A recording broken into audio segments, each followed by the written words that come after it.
Agriculture is just land cultivation of land for food and fibre. Aquaculture is just the cultivation of water for food and fibre. That's it. I've just told you 2 bits of information, Tyler. What does agriculture mean? Agriculture is on land and animals. Yep. And then aquaculture is like food that we grow in the water. Yeah, thank you. Sounds so simple, but just so you're aware, this is cultivation of. You need to actually know this, like it's actually where the history of the term comes from, and it is important. And agri being land. And the goal of this is food and fibre. Food and fibre. You need to have food and fibre from your agriculture. The other one, it doesn't take a rocket scientist to work it out. The aquaculture is just the cultivation of water for food and fibre production. So that doesn't take a rocket scientist to work it out, but if we just interchange this word here with aqua, we've got our beautiful aqua agriculture. That difference. We at Westminster have one enterprise at the moment. And the reason I say one is we don't really have 2 yet. The tomatoes that are sitting in that aquaponics plot, they're not growing yet. And they're a Year 12 project, and they're just sort of someone ticking the box for a Year 12 project. Probably in terms of Year 12 projects go, when you guys get to stage 2 production, you want to be a little bit better than that. And I'm okay with saying that. You want to be a little bit more planned, a little bit more well and truly on the way in terms of your production by this time of the year. So you'll see that when you get to stage 2. But off to the side, we'll leave that one alone for now. In our new facility, we will have some other enterprises linked with aquaculture, but for now, our only one is this guy here. Ryan, what's that? Barramundi, thank you. Barramundi, also known as Lattice carifer. So when you talk about Bosindicus, you're talking about the scientific name as it goes down, that taxonomic ranking.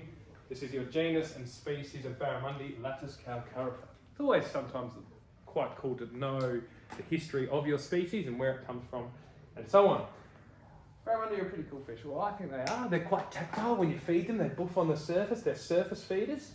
And they're traditionally grown and live in tropical climates, so they need warm water.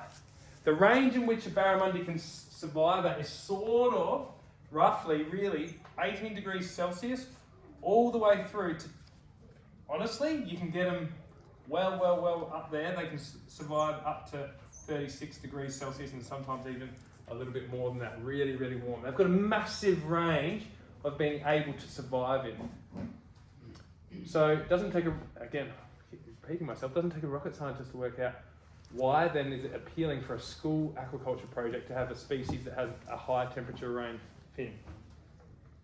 Why would it be good for us to have a fish that can survive in such a range of temperature? Yeah, no, Finn's just nailed it. It's easier to take care of. If they were like, nah, you need to be 19.5 degrees specifically all the time, you've got more chances of deaths happening. So we have to have that range there, and luckily for us, it's quite a big range. But there is an optimal range. Similar to steers and other livestock, they have optimal temperature ranges in which they grow at. And for these guys, it is approximately, and you'll see this, I'm going to plus or minus 2 plus or minus 28 degrees Celsius, sorry. So you're sort of at that 28 degrees Celsius. If it drops down to 27, 26, it's okay. If it goes up to 29, 30, it's okay. But approximately 28 degrees Celsius, these fish are optimal. They're growing at the rate that you want them to.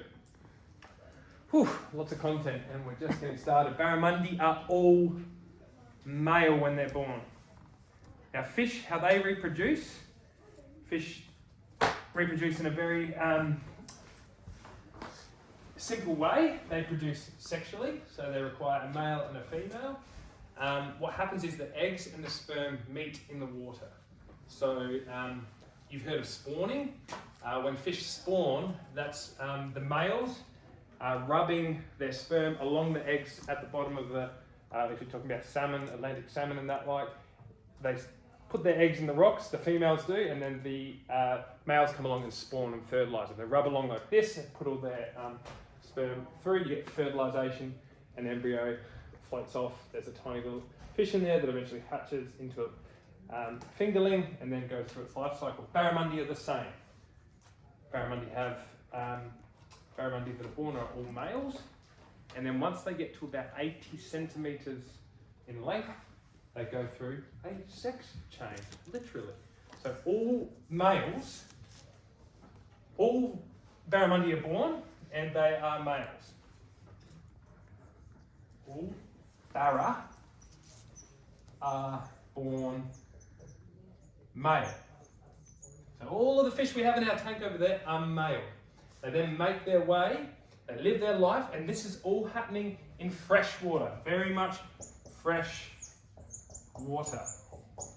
Okay, they make their way. They're up in the tributaries, right up into the mangrove systems, and they're living right up. Sorry, not mangroves, into the real fresh water. And they then make their way down to the mangroves, and they go to the mangroves and they start to grow. And at the mangrove system, the barra you get there are starting to get bigger and bigger, and then they get bigger and bigger, and they grow.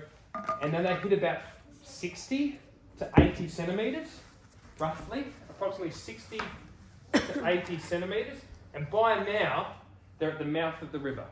They've gone all the way, they're at the mouth of the river. And when you're at the mouth of the river, I'll go, Lucas, if you're in a river, you're right up in the fresh water up the top of the creek, and you go all the way to the mouth of the river. What happens as you go closer to the ocean, to the salinity in the water? Do you think it gets more or less salty as you go towards the ocean? More salty? Exactly. Now, it's important to know. Simple question, but it is important to know. As you get towards the ocean, it gets saltier, and that triggers a sex change in them. They actually have that instinctually built into their DNA that they will go through that sex change.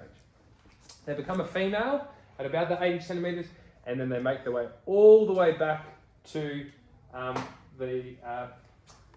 back into the fresh water. So you're really stonking barra, if anyone likes fishing, all of the actual monster big females, they're in the fresh water, like way up in those dams, and actually away from, not always, but you can get some really stonking ones, and they're really dark coloured. You can still get some light big ones around the mouths of rivers, but the huge ones, you can get some absolute monsters up in that fresh water.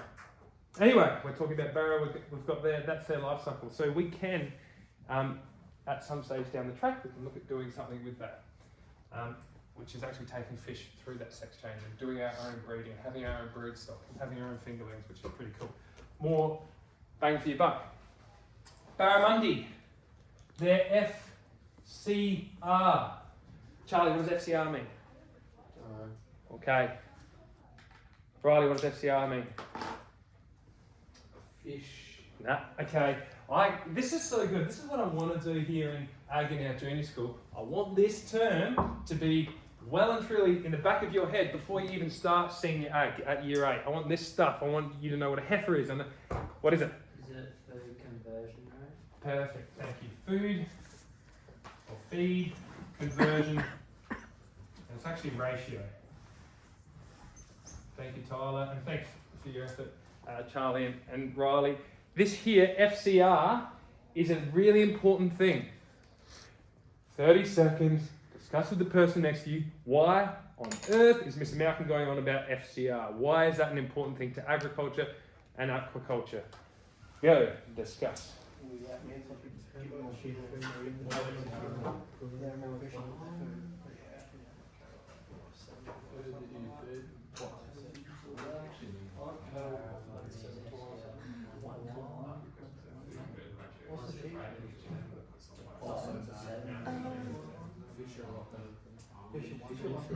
Like making them grow, and then you know how much you have to buy.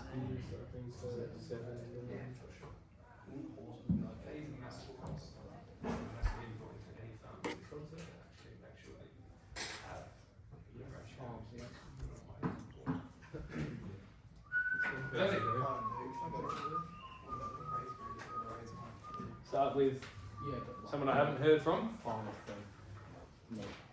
I'll start with Chloe and Ebony. Why is FCR important? To know how much feed you have to buy and the ratio they will give. Exactly, thanks Chloe. Really important to actually know how much feed to buy. Someone want to add a bit more to that? Why on earth would FCR be an important thing? Riley? See how efficient your livestock are. At what? Like making meat from your food. Yeah, exactly. Riley's nailed it again. How efficient they are at actually putting weight on. That's really important. Anyone got anything else to add in that? Yeah, well, If you want, like, say a barramundi, if you want them to like, gain 2 kilos of weight, their conversion ratio is 1 to 1. exactly. So you feed them 2 kilos. No, thanks Tyler. And it goes into your actual budgeting and your inputs. Yeah, thank you. Really good answers. It's really important to actually understand the FCR of your species and then what you can expect from that, because then you can budget and actually come up with a plan. Because go to an agribusiness conference and you hear the speaker talk, they're likely to say if you're in this for the lifestyle, you're in it for the wrong reasons. There's a lot to that, but basically what they're saying is you won't enjoy your lifestyle if you're actually not a profitable entity. So if you're not actually turning over a profit, so if you're not caring about the funds and your bottom line, you're not actually going to be able to enjoy your lifestyle. So that's really important in this space. FCR, food conversion ratio. So fish are approximately 1 or 2 to 1. Barramundi are 1 to 1. That's pretty nuts. Put a kilo of food in, grow a kilo. Pigs can be sort of like, so pigs roughly 3 to 1, 3 or 4 to 1. Pigs are about 4 to 1. Chicken are about that 3 to 1. Lamb, about 5 or 6 to 1. And then cattle, about that roughly 7 to 1. And that little sign there is just the approximately sign. Sorry, there's not much, you can't really read that. But they're all the sort of approximate FCRs. I think there's variation there, but they're a sort of rough guide of how efficient your animal is at putting on weight. Okay, that's all of my content on barramundi, but I think we sort of just need locked away now. You know enough about the species now, and by know enough I mean you've had me talk at you for a little bit. You just need to study this. I'll put together some questions from this content. Just be formative, similar to the steer bloke questions. Formative, good for you to do, so you're actually smarter on this content. So spend some time, go through those questions. You can rewatch the video if you need.